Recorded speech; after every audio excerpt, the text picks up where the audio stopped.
Bailable অফেন্সে বেলিজে আজকে daily star একটা news দেখলাম। বাংলাদেশ ব্যাংকের আমাকে এখানে আসার সময় সাবেক একজন উপদেষ্টা পাঠালেন। বাংলাদেশ ব্যাংকের সাবেক গভর্নর আব্দুর রউফ সাহেবকে আমাদের একটি আদালত জামিন দিয়েছেন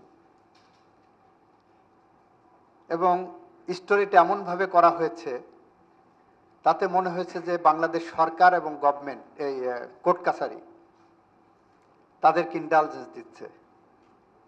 এটার থেকে আমি দুইটা অ্যানালজি চিন্তা করলাম। এক, ডেইলি স্টার যেভাবে লিখছেন তাতে করে আমরা কি তাহলে বিচার বিভাগের উপরে হস্তক্ষেপ করছি, অথচ এই জামিনের ব্যাপারে গভর্নমেন্টের ন্যূনতম কোনো ইনভলভমেন্ট ছিল না।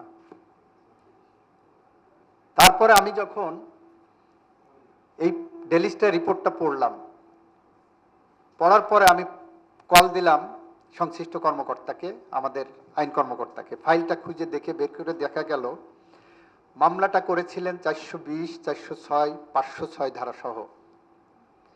তখন আদালত প্রাইমারিলি তাকে পাঠালো পিবিআই তদন্তের জন্য।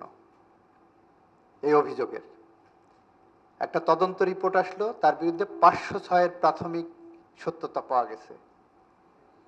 506 হলো হুমকি দেওয়া। 506 পেনাল কোডের সেটা হলো বেলেবেল অফেন্স। বেলেবেল অফেন্সে বেলিজে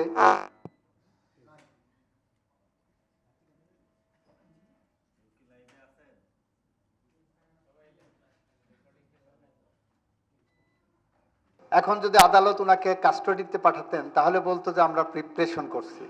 বাংলাদেশ ব্যাংকের সাবেক গভর্নরের জামিন না দিয়ে রিপ্রেশন করছে। আর 506 আদালত যখন জামিন দিয়েছেন, this is a judicial order. কয়েকদিন আগে আমার সামনে একজন জজের বিরুদ্ধে ফাইল আসলো যে সে একজনকে জামিন দিয়েছে এবং দেখা যাচ্ছে অ্যাপারেন্টলি সার্কামস্টেন্সিয়াল এভিডেন্স বলছে করাপ্ট প্র্যাকটিস ওখানে হয়েছে।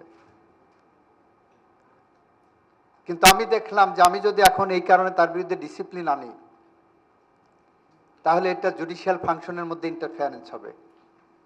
আমি বললাম এটা জুডিশিয়াল অর্ডার, তার বিরুদ্ধে রিভিশন আছে, আপিল আছে, সেই প্রক্রিয়ায় যেতে পারি।